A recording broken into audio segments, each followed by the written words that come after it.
Hi everyone, welcome back to my channel. And for those of you that are new, my name is Nasreen. And if you like good home tips and DIY videos, make sure to hit the subscribe button. In the last video, I tile and grouted this beautiful floor. Today I'm going to be installing the baseboards. There's a lot of different styles of trim out there and some are really fancy. But for this project, I got the basic trim that matches the rest of the house. Just got my nails done. What do you think? First, I'm going to take the measurements of each wall from corner to corner. 60.5 by 26.5. Everyone says it's good to measure twice and cut once. So we're going to recheck it. 26.5. Now I'm going to bring in the vanity so I can measure this last wall.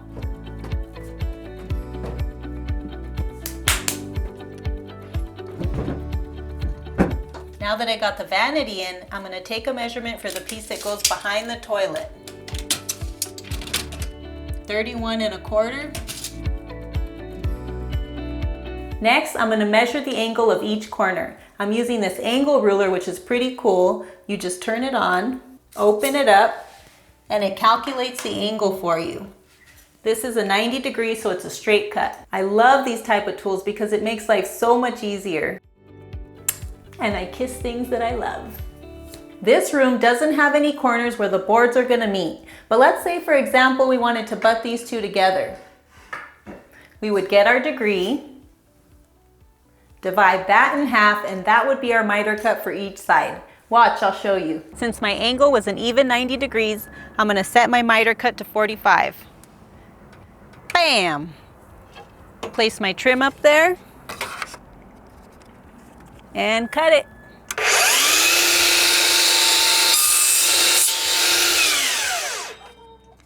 Perfectly smooth cut. Now I'm going to move it to the 45 on the other side for the next cut.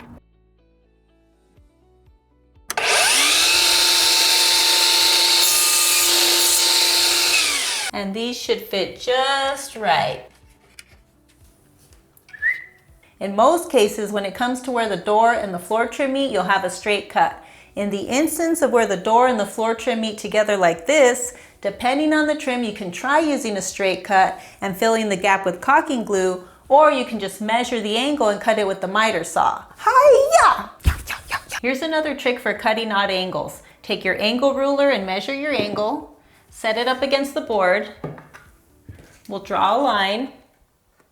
And then we'll head outside and line it up with the blade. Now I'm going to take my trim and line it up with the guide light, and you want it on the outside of the line. It's always better to be a little over than under.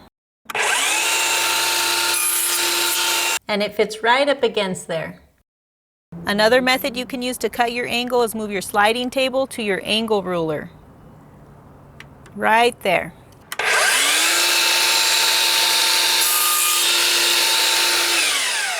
See the gap we would have if we left it as a straight cut?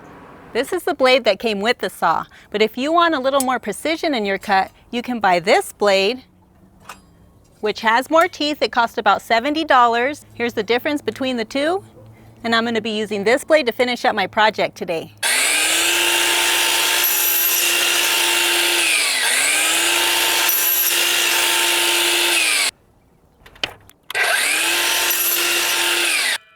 So I have all my baseboards cut and I'm ready to nail them in. Now you can use a hammer, but you run the risk of nicking the tiles or denting the wood. So to make things easier, I bought this guy. It's an 18 gauge brad nail gun, costs about $100. It's pretty simple to use. You just open the magazine, put your nails in there, and I'm using 18 gauge 2-inch nails. Close it up, connect your air supply,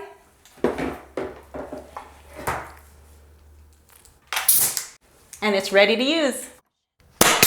There's also a ruler in the front to help with spacing your nails.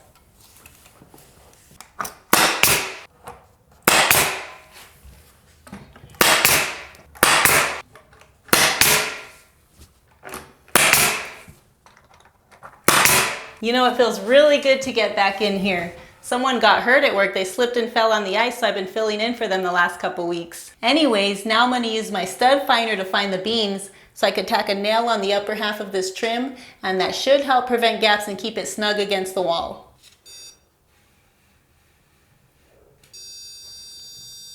That's where I'm going to mark my line and put a nail right there. Now I'm going to push the trim up against the wall and tack it down.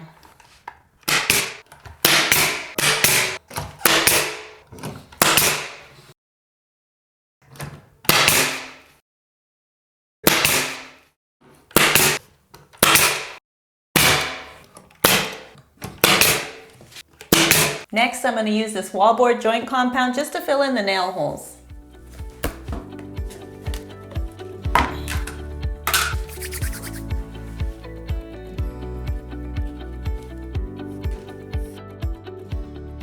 Just put it on with one finger and then wipe it off with the other.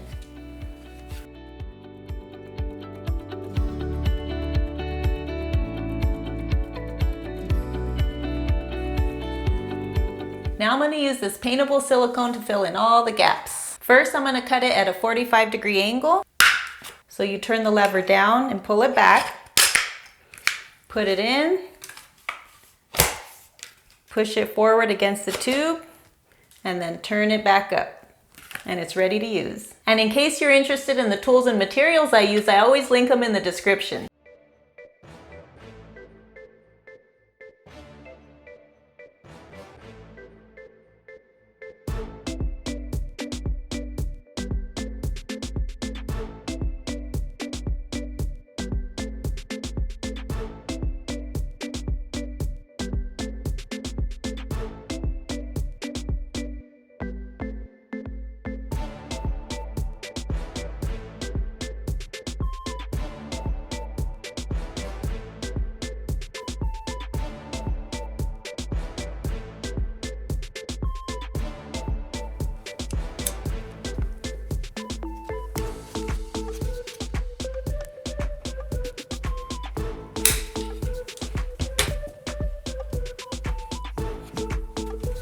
Get your towel.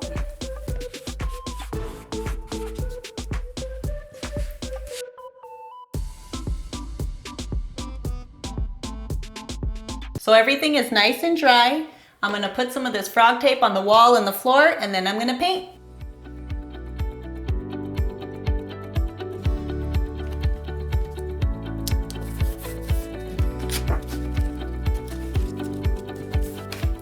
I don't know where my handy dandy little opener's at right now, but a screwdriver will work. Just takes forever.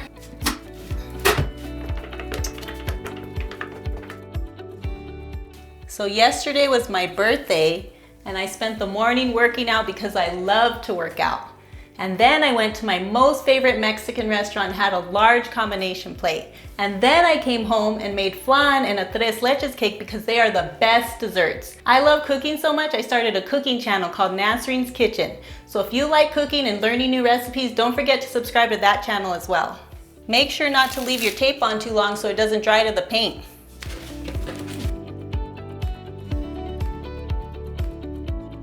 Those look beautiful.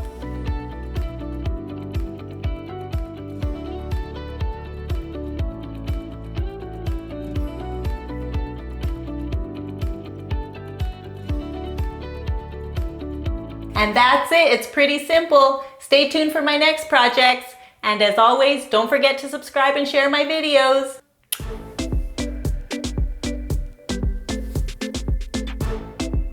Almost done with the bathroom, almost done.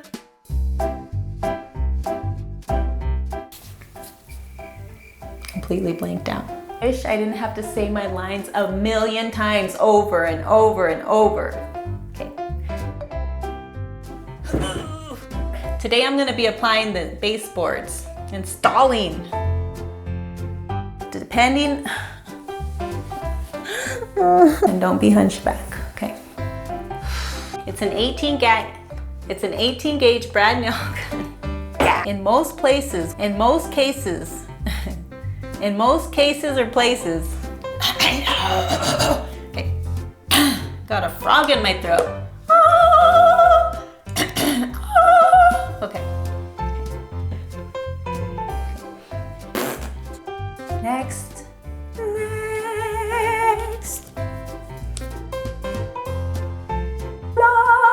Just trying to tune my voice. Okay.